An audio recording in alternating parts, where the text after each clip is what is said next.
I'm just curious, how many parents are in this crowd with children between the ages of 0 to 5? Clap, hand raise, amen, preach, anything. Just let me know who's here. Okay, we got a few parents in here. Now, the whole audience, let's give them a round of applause, because being a parent is no small thing.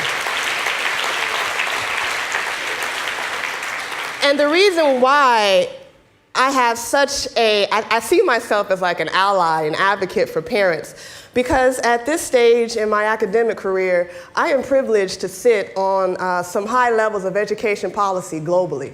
I sit on 3 different major organizations, and we're all looking at this outcome. How do we prepare children to thrive in the future? What does a student in 2030 who's going to be at this level in their academic career, what skills do they need to know?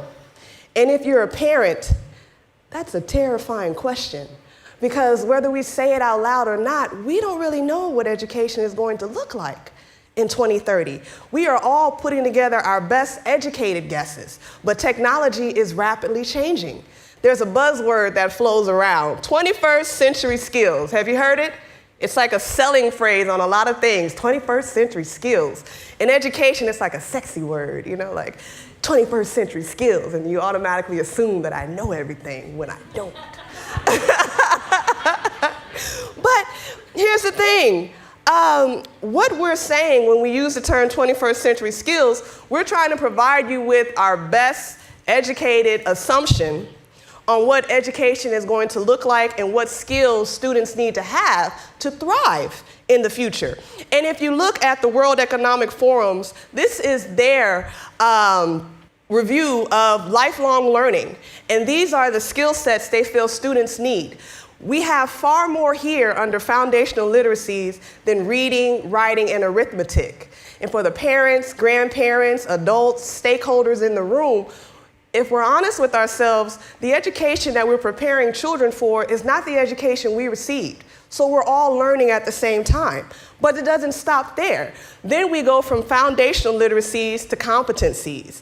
And we start pulling in skills like we moved past literacy to digital literacy, global competency. Now we're thinking about critical thinking skills and creativity and innovation, which are buzzwords within the larger community in itself. But then we move on to character traits.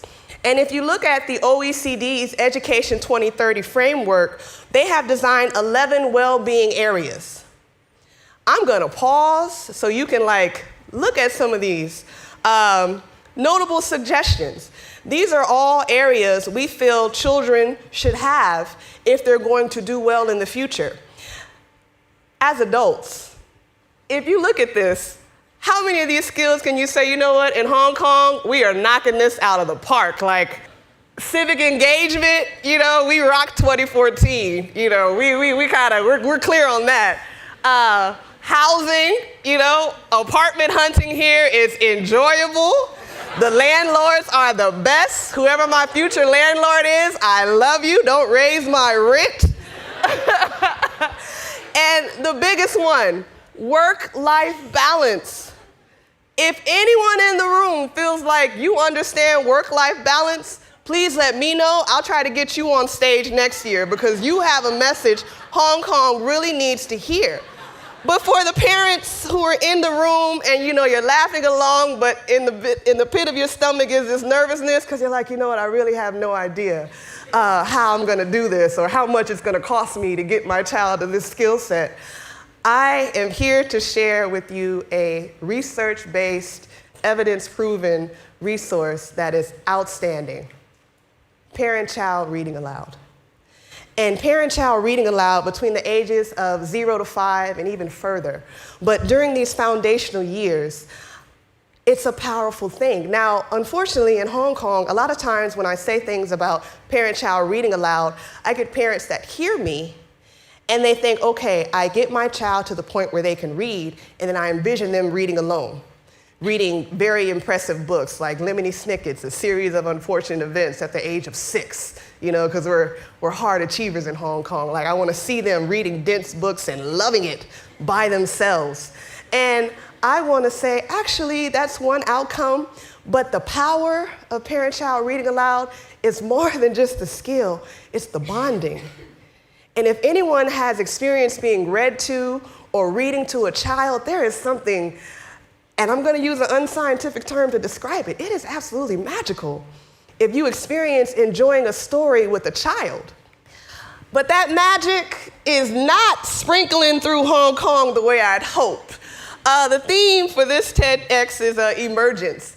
This was my moment of emergence. I was, in 2014, I was starting my doctoral research in Hong Kong on early childhood literacy, and I've told you a bit of who I am, and I came in after doing a master's in Beijing, so I already knew I wanted to research this area, and I knew I was passionate about parent-child reading aloud, and I'm like, I'm gonna come to Hong Kong, and I heard about the refugee situation, so I'm like, I'm gonna be the Michelle Obama of this movement, and I'm gonna help equality and all of that. It's gonna be awesome.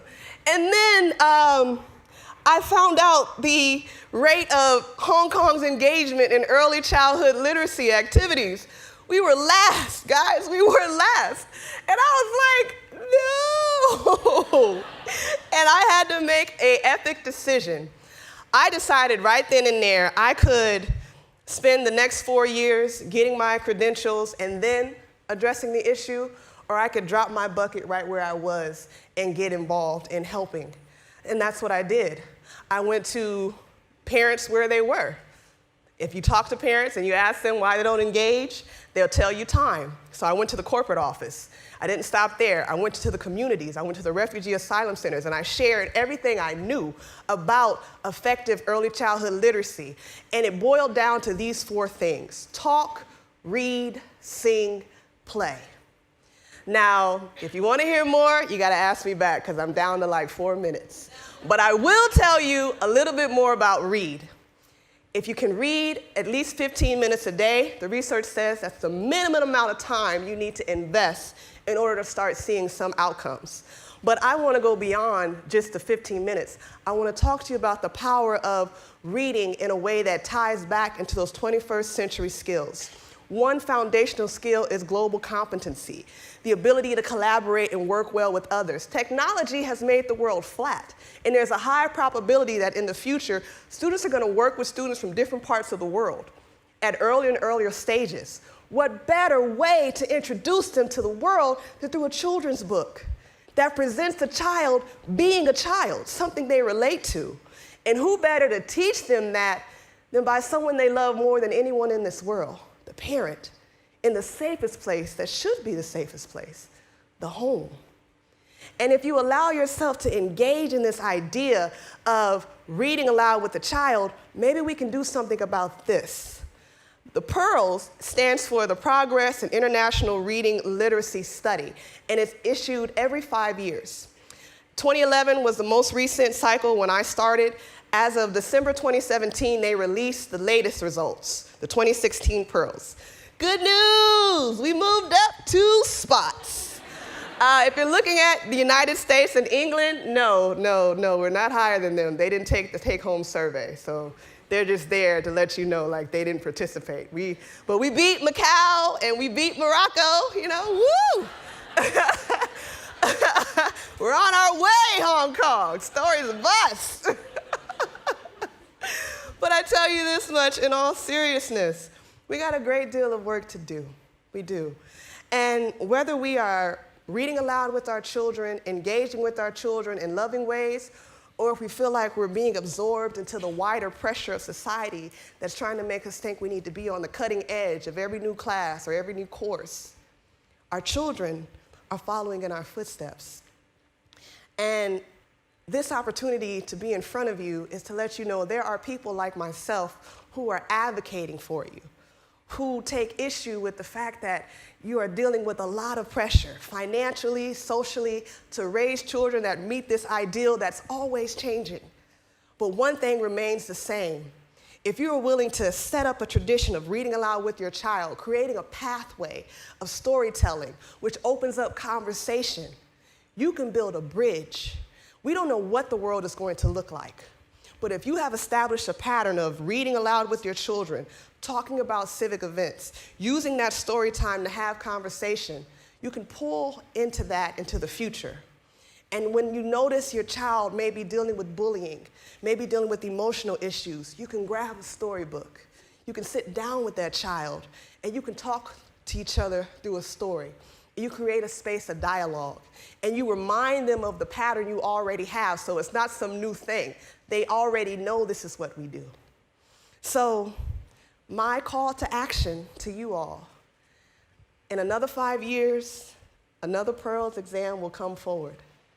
Let's all come back with a story to tell about how we built a bridge that connects our children to a better tomorrow.